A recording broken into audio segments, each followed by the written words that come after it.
इसको देखिए एग्जाम्पल को। बोला ए इज इक्वल टू, एक मैट्रिक्स है, के की वैल्यू फाइंड करनी है अगर ए स्क्वायर बराबर के माइनस 2i है। अब इस तरीके के इक्वेशंस देख करके कई बार दिमाग में आता है कि ये पीछे जो हम लोग पढ़ रखे हैं कैले हैमिल्टन थ्योरम, कि किसी भी मैट्रिक्स को इक्वेशन फॉर्म में कन्वर्ट करता है, कैरेक्टरिस्टिक इक्वेशन, जिसमें हमने लैम्डा लेकर के पीछे बताया था कि ए माइनस लैम्डा आई का डिटर्मिनेंट निकाल देते हैं तो कैरेक्टरिस्टिक इक्वेशन आता है। चीज़ वैसी ही है, बट ये कैले हैमिल्टन थ्योरम को हम लोग बोर्ड में इस्तेमाल नहीं कर सकते। और अभी हम लोग जो बात कर रहे हैं एनसीईआरटी बेस्ड क्वेश्चंस की बात कर रहे हैं। अगर इस टाइप का क्वेश्चन आपका मान लो कि जेई में पूछ देता है कि के की यहाँ पे वैल्यू क्या होगी जो इसको वेरीफाई करे, तो आप सीधे इस इक्वेशन ए को, ये इक्वेशन इसको सेटिस्फाई कर रहा है और कोई भी मैट्रिक्स, ये मैट्रिक्स इसको सेटिस्फाई कर रही है और कोई भी मैट्रिक्स किसको सेटिस्फाई कर रही है, अपने कैरेक्टरिस्टिक इक्वेशन को सेटिस्फाई करती है, तो वहाँ पर आप इसको ए माइनस लैम्डा आई करके और डिटर्मिनेंट निकाल करके इसके इक्वल लेते आएंगे। यहाँ पर ए के साथ जो मल्टीप्लाई होगा वही आपका रिजल्ट हो जाएगा। बट बोर्ड एग्जाम में अगर ये क्वेश्चन आ जाएगा तो आप कैले हैमिल्टन यूज़ नहीं कर सकते। वहाँ पे आपको क्या प्रोसेस अप्लाई करना पड़ेगा वो हम यहाँ पे बता दे रहे हैं। आप यहाँ पे सीधे सीधे ए स्क्वायर फाइंड करेंगे, मतलब ये सारी वैल्यू यहाँ पर रख करके और देखेंगे कि के की वैल्यू क्या आ सकती है दो मैट्रिक्स को इक्वल करके। आई यहाँ पे आइडेंटिटी मैट्रिक्स है, याद रखिएगा। और आई जो मैट्रिक्स होती है उसकी साइज क्या लेते हैं, तो यहाँ जो ए है वो किस साइज का है, 2x2 का, तो यहाँ आई भी 2x2 वाला ही लिया जाता है। 3x3 रहता है तो 3x3 का ही लेते हैं।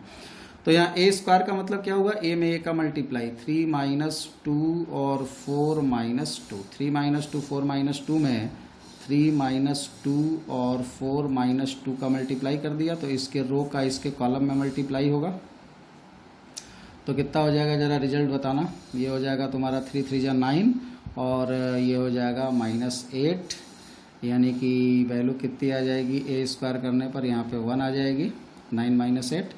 और यहाँ पे इस रो में इस कॉलम का मल्टीप्लाई करेंगे तो -6 + 4, -6 + 4 मतलब रिजल्ट आ जाएगा -2। और ये हो जाएगा अब इस वाले रो में इस कॉलम का मल्टीप्लाई तो 12 - 8 तो कितना हो जाएगा 4, और इसमें इसका तो -8 + 4 तो रिजल्ट कितना हो जाएगा -4। ये कितना आ गया आपका ए स्क्वायर। ठीक, अब ए स्क्वायर है किसके बराबर, चूँकि ए स्क्वायर किसके बराबर है, तो ए स्क्वायर बराबर है के ए माइनस 2i के।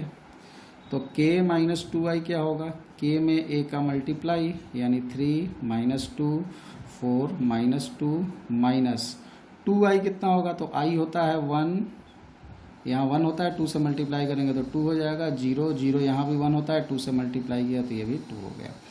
अब यहाँ पे हम इसको लिख सकते हैं 3k -2k 4k -2k is -2 0 0 और 2। अब हम यहाँ पर इसको अगर सिंप्लीफाई कर लेते हैं तो ये जो वैल्यू आएगी माइनस है, तो यहाँ पर हो जाएगा आपका 3k -2 और -2k और 4k -2k -2, ये किसके बराबर है, ए स्क्वायर के। और ए स्क्वायर की वैल्यू इतनी आ चुकी है 1 -2 4 और -4। अगर हम इसको देखें कंपेयर करके तो 1 किसके बराबर हो जाएगा, इसके बराबर, तो कितना हो जाएगा 3k -2 = 1। तो यहाँ से k की वैल्यू कितनी आ जाएगी, 1 आ जाएगी। k की वैल्यू कितनी आ गई, 1। अब एक चीज़ का ध्यान रखना, कई बार एक बार आईटी ने इस टाइप का क्वेश्चन पूछ करके और काफ़ी कंफ्यूज कर दिया था लोगों को। कई बार ऐसा भी होता है कि k की ऐसी कोई वैल्यू ही नहीं होती जिसके लिए ये ट्रू हो। क्या मतलब है उसका, k की वैल्यू अगर 1 आ गई तो आप इसको देख करके निश्चिंत नहीं हो जाएंगे, आप ये देख लेंगे कि इस k की वैल्यू के लिए पूरी की पूरी मैट्रिक्स इक्वल है या नहीं। तो चलो यहाँ k के जगह 1 रखोगे तो -2 आ जाएगा, देखो यहाँ -2 है, यहाँ k के जगह 1 रखोगे तो 4 आ जाएगा, देखो यहाँ 4 है, यहाँ k के जगह 1 रखोगे तो -4 आ जाएगा, यहाँ -4 है। यानी k = 1 जो है इस दोनों मैट्रिक्स को कम्प्लीटली फुली सेटिस्फाई कर रहा है, इसलिए इसको हम लोग आंसर बोलेंगे। कई बार ऐसा होता है कि यहाँ से k की वैल्यू कुछ और आती है, यहाँ से k की वैल्यू कुछ और आती है, यहाँ से k की वैल्यू कुछ और, यहाँ से k की वैल्यू कुछ और। तो k की डिफरेंट वैल्यू के लिए मैट्रिक्स इक्वल हो जाए वो नहीं होना चाहिए, k की यूनिक वैल्यू कोई सिंगल वैल्यू हो जो इन दोनों को इक्वल करे, वही रिजल्ट होता है। तो आईटी में एक बार क्वेश्चन इसी तरीके का पूछा हुआ है, हालांकि हम उसको अभी डिस्कस कर देते हैं पहले, फिर आगे बात करते हैं। ये आईआईटी का पूछा हुआ एक क्वेश्चन है, ठीक है। ये जो है ये आईआईटी में पूछा हुआ एक क्वेश्चन है। यहाँ बोला अल्फा की वैल्यू बताओ ताकि ए स्क्वायर बी के बराबर हो जाए, ठीक है। अब यहाँ पर हमको करना क्या होगा, अल्फा की वैल्यू जो बतानी है, क्या बतानी है इसमें, कैसे बतानी है। अब ए स्क्वायर बराबर बी होने का क्या मतलब हुआ, पहले तुम ए स्क्वायर निकाल लो। ए स्क्वायर का मतलब क्या हुआ, अल्फा का 0 1 1 का मल्टीप्लाई इसी में, अल्फा 0 1 1 तो कितना आएगा ज़रा बताना, मल्टीप्लाई करके अल्फा 0 का इधर मल्टीप्लाई करोगे तो अल्फा स्क्वायर हो जाएगा, इस रो का इस कॉलम में मल्टीप्लाई करोगे तो आई थिंक 0 हो जाना चाहिए, इसका मल्टीप्लाई इसमें करोगे तो अल्फ़ा प्लस 1 हो जाएगा, और इसका मल्टीप्लाई इसमें करोगे तो आई थिंक 1 हो जाएगा। ये ए स्क्वायर आ गया, ए स्क्वायर बी के बराबर होना चाहिए, 1 0 5 और 1। अब ये दोनों अगर बराबर हैं तो क्या इसका मतलब हुआ, अल्फ़ा स्क्वायर की वैल्यू 1 आ गई, तो अल्फ़ा स्क्वायर बराबर 1, तो यहाँ से अल्फ़ा की वैल्यू हमको क्या मिल गई, प्लस माइनस 1 मिल गई। अब अल्फ़ा की वैल्यू तो प्लस माइनस 1 आ गई, तो क्या इसको हम रिजल्ट बोल देंगे, नहीं, क्यों, क्योंकि अभी ये भी दोनों एलिमेंट बराबर होने के लिए इसको भी तो बराबर होना पड़ेगा। तो अल्फ़ा प्लस 1 की वैल्यू 5 है, तो अल्फ़ा की वैल्यू कितनी आ गई, 4 भी आ रही है। अब अल्फ़ा की वैल्यू 4 भी आ रही है और प्लस माइनस 1 भी आ रही है, रिजल्ट कौन सा लेंगे, अल्फ़ा की वो वैल्यू जो अकेले इन दोनों मैट्रिक्स को बराबर कर दे। अब ये थोड़ी ना होगा कि एक ही क्वेश्चन में एक बार अल्फ़ा की जगह 1 रखेंगे, जहाँ मन करेगा -1 रख देंगे, जहाँ मन करेगा 4 रख देंगे, ऐसा तो नहीं कर सकते, क्योंकि है तो अल्फ़ा की जगह रखेंगे तो 1 ही रखेंगे या -1 ही रखेंगे या 4 ही रखेंगे। तो अकेले 1 या अकेले -1 या अकेले 4 के लिए ये दोनों बराबर नहीं हो रहा है, इसलिए हम यहाँ पर क्या बोल देंगे, इस कंडीशन में बोल देंगे no such values of alpha, ऐसी अल्फ़ा की कोई वैल्यू नहीं है जिसके लिए फॉर विच ए स्क्वायर बराबर बी, अल्फ़ा की कोई ऐसी वैल्यू ही नहीं है, ठीक है। वही हमने ऊपर कहा कि आप के की जो एक वैल्यू निकालेंगे उससे देख लेंगे कि पूरी मैट्रिक्स उस पर्टिकुलर वैल्यू के लिए बराबर हो रही है कि नहीं हो रही है। यहाँ पे हो रही थी तो के की वैल्यू 1 ले लिया, यहाँ पे नहीं हो रहा है, यहाँ पर अल्फ़ा इज इक्वल टू 4 पे भी नहीं दोनों बराबर हो रहा है, अल्फ़ा इज इक्वल टू 1 पे भी दोनों बराबर नहीं हो रहा है, -1 पे भी दोनों बराबर नहीं हो रहा है। किसी एक पर्टिकुलर वैल्यू के लिए अगर दोनों बराबर आएगा तभी हम बोलेंगे कि वही वैल्यू हमको लेनी है, ठीक है। If A is square matrix such that A square is equal to A, then prove that I plus A का cube minus 7A is equal to I। I यहाँ पे आइडेंटिटी मैट्रिक्स है, बताने की जरूरत नहीं है।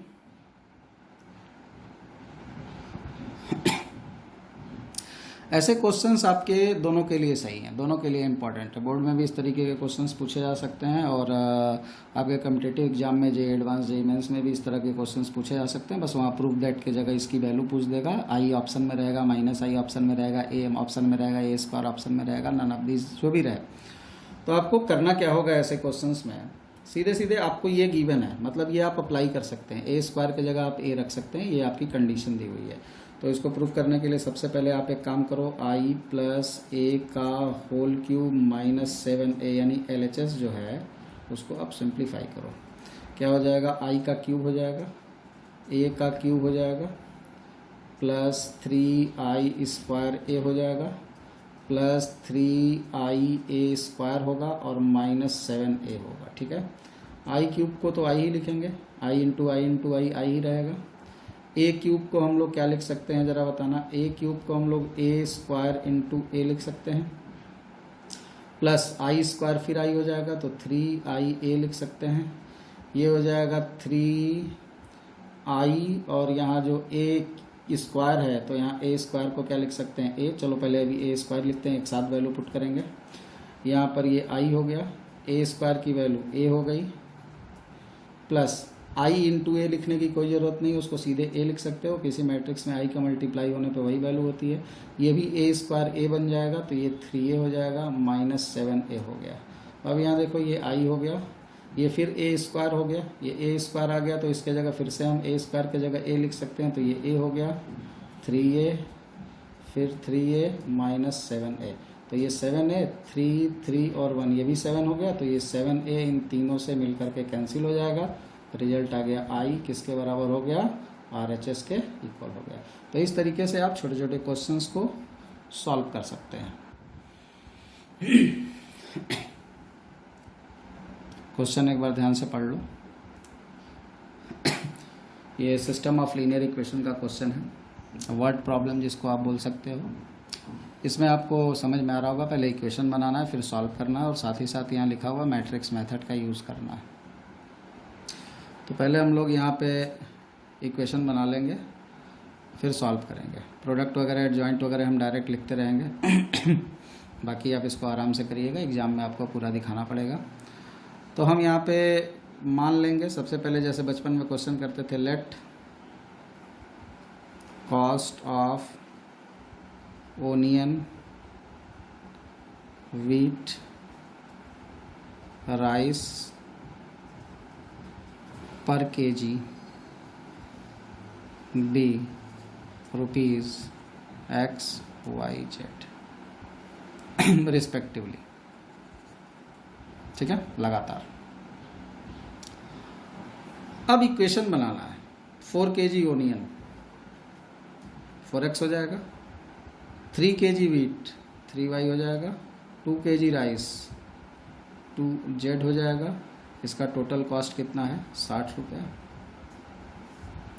ऐसे ही 2 kg ओनियन, 4 kg वीट और 6 kg राइस, इसका प्राइस हो गया 90।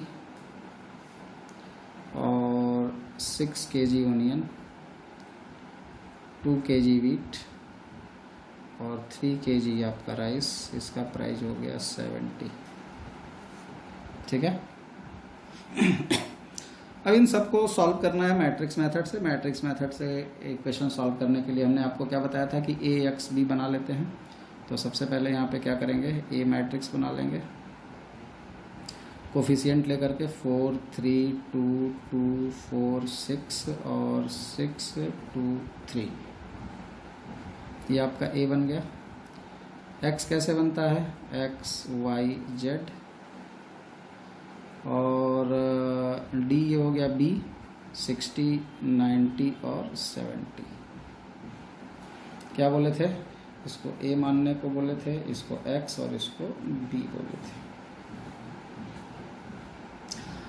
यहाँ से हमको जो वैल्यू मिलेगी वो क्या हो जाएगी? X की वैल्यू। तो हमको पता है X को हम क्या लिख सकते हैं? A inverse B। और A इनवर्स B का क्या मतलब होता है पता है? A इनवर्स B का मतलब होता है एडजॉइंट ऑफ A और B ऊपर है और डिटर्मिनेंट ऑफ A हो जाएगा। यही हमको X की वैल्यू देगा। तो A का डिटर्मिनेंट निकालो। A का डिटर्मिनेंट मतलब इस मैट्रिक्स को डिटर्मिनेंट मान लोगे तो क्या वैल्यू आएगी? तो सीधे हम लोग यहाँ पे लिखते हैं, डिटर्मिनेंट मान लो बना हुआ है 4 है, तो ये कितना हो जाएगा? 12 और 12 माइनस 12 12, तो कितना हो जाएगा ये? तुम्हारा 4। इधर हो जाएगा 4, तो ये हो जाएगा 4 12 minus 12 minus 3 6 minus 36। Determinant solve करते रहो। Plus 2 4 minus 24। ठीक है, ये तो 0 हो गया। ये टोटल मिल करके कितना आ जाएगा? 30 माइनस 30, तो कितना हो जाएगा? 90। और ये हो जाएगा ये तुम्हारा माइनस 40, तो वैल्यू कितना हो जाएगा? 50। 0 के बराबर नहीं है, इसका मतलब ये कि इसका सोल्यूशन निकलेगा, यूनिक सोल्यूशन होगा। ठीक है। अब क्या करना होता है?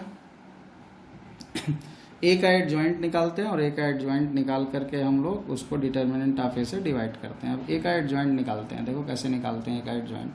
तो A का एडजॉइंट निकालने के लिए पीछे हम लोग ऑलरेडी डिस्कस कर चुके हैं, हम डायरेक्ट निकाल रहे हैं। और डायरेक्ट निकाल करके हम उसका क्या कर देंगे?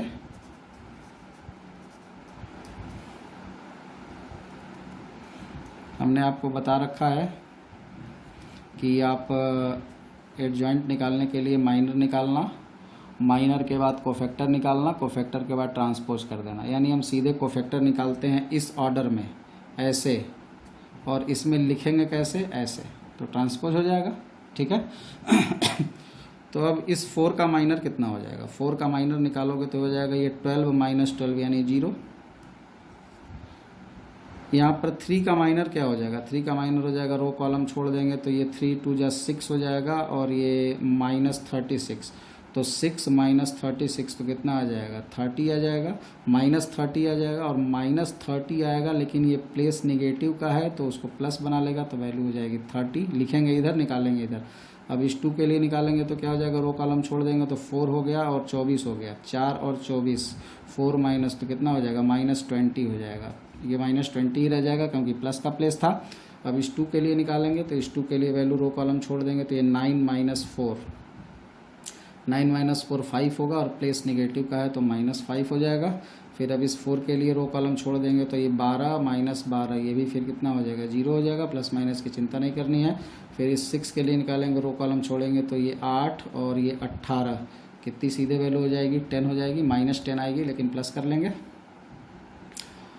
अब यहाँ पर वैल्यू जो हो जाएगी इस 6 के लिए तो रो कॉलम छोड़ देंगे तो 18 और ये 8, ये फिर से कितना हो जाएगा, 10, और फिर इसके लिए निकालेंगे तो रो और कॉलम छोड़ देंगे तो रो कॉलम छोड़ेंगे तो ये 24 - 4 तो ये हो जाएगा 20, -20 हो जाएगा, नेगेटिव हो जाएगा क्योंकि प्लेस माइनस का है। और फिर इस प्लेस के लिए रो कॉलम छोड़ देंगे तो 16 और -6 तो 10, ये हो गया एडजॉइंट। ठीक, अब हमको निकालना क्या है, अब हमको ए इनवर्स निकालना है। तो ए इनवर्स का मतलब क्या होता है, यानी एडजॉइंट ऑफ ए में बी का मल्टीप्लाई करके डिटर्मिनेंट ऑफ ए से डिवाइड कर देना है। तो अब बी से इसका मल्टीप्लाई कर देते हैं, ठीक है। अब हम यहाँ पे निकालते हैं adjoint of A into B, तो इसमें बी का डायरेक्ट हम मल्टीप्लाई करते हैं। कैसे है, बी है कहाँ पे, ये बी है, तो हम सीधे लिख रहे हैं, ध्यान से देखना इसको। इस रो में इस कॉलम का मल्टीप्लाई करेंगे, तो इस रो में इस कॉलम का मल्टीप्लाई करेंगे तो कितना आ जाएगा, 60 में 0 तो 0 हो जाएगा, 90 और 5 -450 तो हो जाएगा। और साथ ही साथ चलो हम डिटर्मिनेंट ऑफ ए से डिवाइड भी करते हैं, तो 1 अपॉन डिटर्मिनेंट ऑफ ए 50 आया था, डिवाइड भी कर देंगे, ये कितना हो जाएगा, -450 प्लस ये हो जाएगा तुम्हारा, इसमें 70 का मल्टीप्लाई हो जाएगा तो +700। अब इस सेकंड वाले रो में इस कॉलम का मल्टीप्लाई करेंगे तो 6 × 1800 हो जाएगा, और दूसरा वाला एलिमेंट 0 हो जाएगा, तीसरा एलिमेंट हो जाएगा माइनस हो जाएगा, -1400।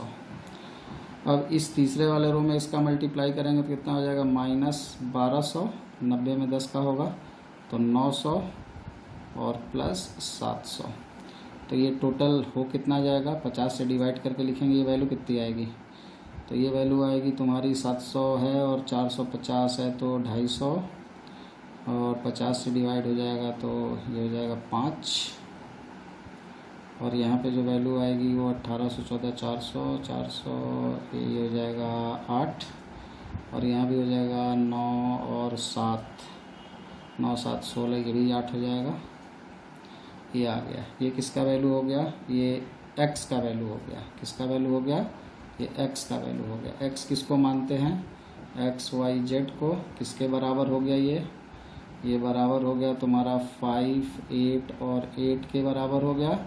तो यहाँ पर जो तुमको मिला वो x की वैल्यू 5 मिल गई, y की वैल्यू 8 मिल गई और z की वैल्यू भी 8 मिल गई। यही इसका क्या हो गया, आंसर हो गया। यानी ओनियन पर केजी 5 रुपये 5 है, वीट भी 8 रुपये है और राइस भी 8 रुपये है। पुराना क्वेश्चन है इसलिए प्राइस आपको जो है थोड़ा कम लग रहा होगा। आजकल तो प्याज के रेट पे सरकारें गिर जाया करती हैं। खैर, तो ये 5 8 और 8।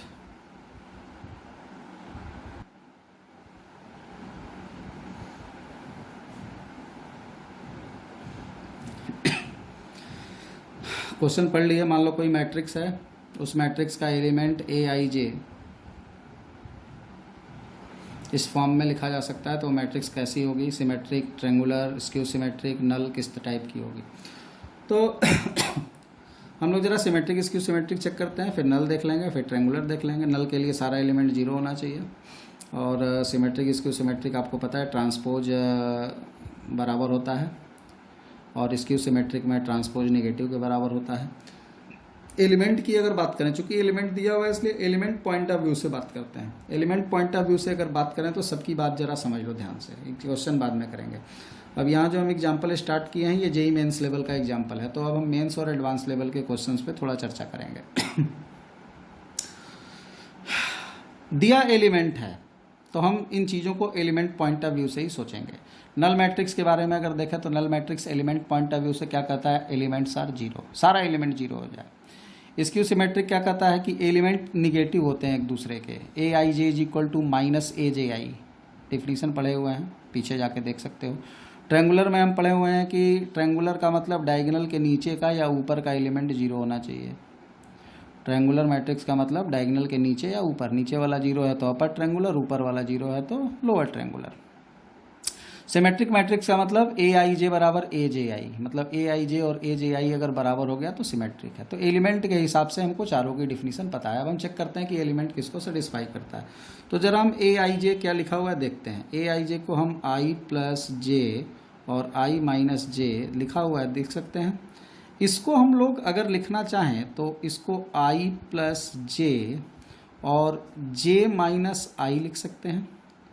इसको हम लिखना चाहें तो माइनस जे प्लस आई और जे माइनस आई लिख सकते हैं। अब जरा ध्यान से समझो, तुम्हारा ये जो मैट्रिक्स आई जे है तो आई है और जे है तो आई जे, तो यहाँ पर अब देखो आई के जगह तुम्हारा जे आ गया और जे के जगह तुम्हारा आई आ गया, जे के जगह आई आ गया, आई के जगह जे, यानी कि हम इसको ए जे आई लिख सकते हैं इस पूरे को इसके हिसाब से। और बाहर माइनस लगाया तो यहाँ निगेटिव हो गया, मतलब ए I J minus A J आई के बराबर हो गया। और ए आई जे बराबर माइनस ए जे आई हम लोग किसकी डिफिनीशन में पढ़े थे, याद होगा, हम लोग पढ़े थे स्क्यू सिमेट्रिक की डिफिनीशन में। तो ये मैट्रिक्स कैसी हो जाएगी स्क्यू सिमेट्रिक मैट्रिक्स हो जाएगी। ठीक है,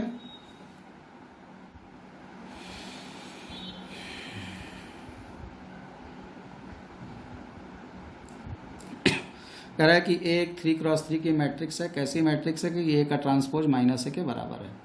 ये जो दिया हुआ ए का ट्रांसपोज माइनस ए के बराबर है, यहाँ से आपको ये पता चल गया कि एक ऐसी मैट्रिक्स है स्क्यू सिमेट्रिक मैट्रिक्स है, क्योंकि किसी मैट्रिक्स का ट्रांसपोज अगर उसके बराबर है तो मैट्रिक्स कैसी होती है, स्क्यू सिमेट्रिक मैट्रिक्स होती है। कह रहा है कि तो ट्रेस ऑफ ए क्या होगा। तो ज़रा ध्यान से देखो, चूँकि हम जानते हैं कि इन स्क्यू सिमेट्रिक मैट्रिक्स में diagonal elements are zero, diagonal elements zero होते हैं। ये पीछे हमने प्रूफ भी करके आपको दिखाया था। स्क्यू सिमेट्रिक मैट्रिक्स का मतलब ए आई जे बराबर माइनस ए जे आई होता है, और फॉर डायगोनल के लिए क्या हो जाएगा, ए आई बराबर माइनस ए आई, जे और आई सेम हो जाएगा डायगोनल पे, ये इधर चला जाएगा तो क्या हो जाएगा 2 आई बराबर जीरो, और यहाँ से मिल जाएगा ए I is equal to zero. अब ए आई जीरो मतलब डायगोनल का एलिमेंट जीरो हो गया। और ट्रेस क्या होता है, चूँकि हम जानते हैं कि ट्रेस जो होता है मैट्रिक्स का, तो trace of matrix A is equal to क्या होता है, सम ऑफ डायगोनल एलिमेंट्स। तो डायगोनल का सारा एलिमेंट अगर जीरो है तो सम भी कितना आएगा, जीरो आएगा। ठीक तो ट्रेस ऑफ मैट्रिक्स एक किसके बराबर हो जाएगा, जीरो के बराबर। अब थोड़ा रुक करके विचार करो, -1 गलत ऑप्शन हो गया, 1 भी गलत ऑप्शन हो गया। अब यहाँ पर खेल फंसा, कई लोगों के दिमाग में तो आ रहा होगा कि नन ऑफ दीज है, क्योंकि ऑप्शन में कहीं जीरो नहीं लिखा हुआ है। जेई का क्वेश्चन है, थोड़ा सा दिमाग लगाना पड़ेगा। ठीक है, ऐसे क्वेश्चन को इतनी जल्दी डिसाइड नहीं कर दिया जाता। जीरो आएगा तो हमें क्या पता कि हो सकता है कि ए का डिटर्मिनेंट जीरो हो सकता है कि नहीं हो सकता है, हो सकता है कि ए का डिटर्मिनेंट जीरो के बराबर आ जाए। इट मे बी पॉसिबल, सोचो, हो सकता है कि नहीं हो सकता है। तो थोड़ा सा हम यहाँ पे बात करते हैं, हालांकि अभी हम डिटर्मिनेंट की प्रॉपर्टी भी बात बताएंगे। डिटर्मिनेंट यहाँ पर है, चूँकि डिटर्मिनेंट ऑफ है, तो डिटर्मिनेंट के बारे में हम लोग आगे डिस्कस करेंगे। फिलहाल यहाँ पर हम आपको प्रूफ भी दिखा देते हैं और आगे हम प्रॉपर्टी में डायरेक्ट लिख देंगे। हमें ये दिया हुआ है कि ए का डिटर्मिनेंट और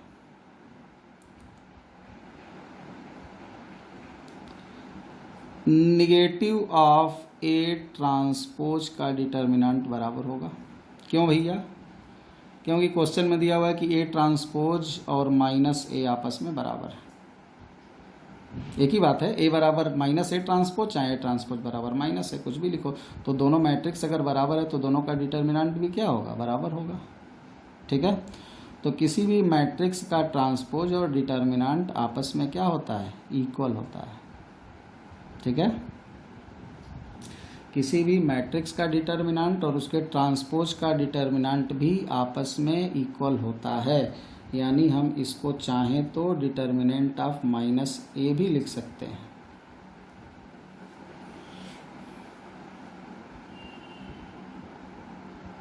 समझे बात को? किसी भी मैट्रिक्स का, याद रखना, किसी भी मैट्रिक्स का डिटर्मिनेंट और उसके ट्रांसपोज का डिटर्मिनेंट बराबर होता है। और यहाँ पर क्या है? यहाँ पर ए और माइनस, यहाँ पर ए का ट्रांसपोज माइनस ए के भी बराबर है, तो हम ए के ट्रांसपोज की जगह माइनस ए भी लिख सकते हैं, और चूंकि डिटर्मिनेंट बराबर होता है तो ये भी लिख सकते हैं। ठीक है, अब यहाँ से हमको क्या मिलेगा? निगेटिव वाले से माइनस, डिटर्मिनेंट कैसा है? 3x3 का। ठीक, और एक चीज़ आप ध्यान रखना हमेशा, मैट्रिक्स में हमने क्या पढ़ा था, हालांकि अभी डिटर्मिनेंट हम आगे पढ़ेंगे तो ये सारी प्रॉपर्टी देखेंगे। मैट्रिक्स में हमने पढ़ा था कि जब हम किसी एलिमेंट से मल्टीप्लाई करते हैं तो वो सब में मल्टीप्लाई होता है, जितने भी एलिमेंट हैं सब में मल्टीप्लाई होगा। लेकिन डिटर्मिनेंट की प्रॉपर्टी क्या होती है कि अगर हम किसी एलिमेंट से मल्टीप्लाई करते हैं तो केवल एक रो या एक कॉलम में मल्टीप्लाई होता है। अभी प्रॉपर्टी आगे लिखवाएंगे, अभी ध्यान रखना।